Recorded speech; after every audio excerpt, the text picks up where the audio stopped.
തെരഞ്ഞെടുപ്പ് ജനാധിപത്യ പ്രക്രിയയായി ശ്രീ രാഹുൽ ഗാന്ധി ഈ പാർട്ടിയുടെ ഉള്ളിൽ KSUവിൻ്റെ ഉള്ളിലും യൂത്ത് കോൺഗ്രസിൻ്റെ ഉള്ളിലും അവലംബിച്ചതാണ്. ഞാൻ തെരഞ്ഞെടുപ്പ് പ്രക്രിയയിലൂടെ യൂത്ത് കോൺഗ്രസിൻ്റെ മണ്ഡലം പ്രസിഡൻ്റായിട്ടുള്ള വ്യക്തിയാണ്. ഞാൻ തെരഞ്ഞെടുപ്പ് പ്രക്രിയയിലൂടെ KSUവിൻ്റെ യൂണിറ്റ് പ്രസിഡൻ്റായിട്ടുണ്ട്. KSUവിൻ്റെ യൂണിറ്റ് പ്രസിഡന്റുമായിട്ടുണ്ട്. അത് വന്ന് NSUവിൻ്റെ ദേശീയ സമിതി അംഗം വരെ തെരഞ്ഞെടുപ്പിലൂടെയായി.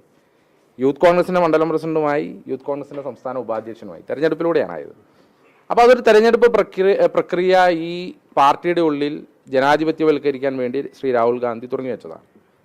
പക്ഷേ ഒരു തെരഞ്ഞെടുപ്പ്, സംസ്ഥാന തെരഞ്ഞെടുപ്പ് അടുത്ത് വരുന്ന ഒരു വേളയിൽ പാർട്ടി നേതൃത്വം ചില ഘടകങ്ങൾ പരിശോധിച്ചിട്ടുണ്ടാകാം.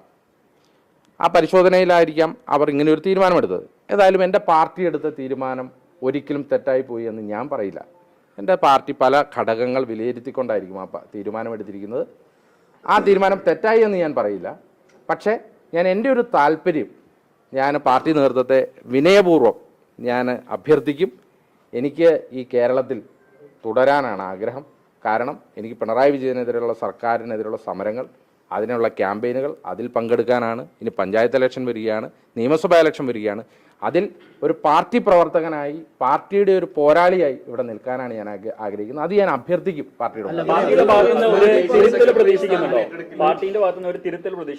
അല്ല, അങ്ങനെയല്ല. ഞാൻ പറഞ്ഞല്ലോ, പാർട്ടി തീരുമാനം തെറ്റായി പോയെന്ന് ഞാൻ പറഞ്ഞിട്ടില്ലല്ലോ. അല്ല,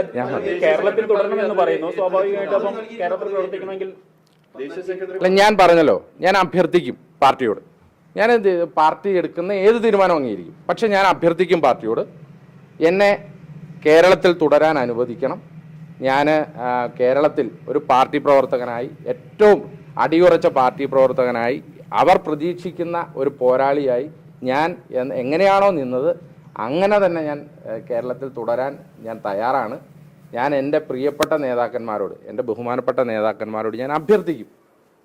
അല്ലാതെ ഞാൻ പാർട്ടിയെ തിരുത്തിക്കാനുള്ള ആളോ അതിനുള്ള ആവതുള്ള ആളല്ല ഞാൻ. പക്ഷെ ഞാൻ അഭ്യർത്ഥിക്കും.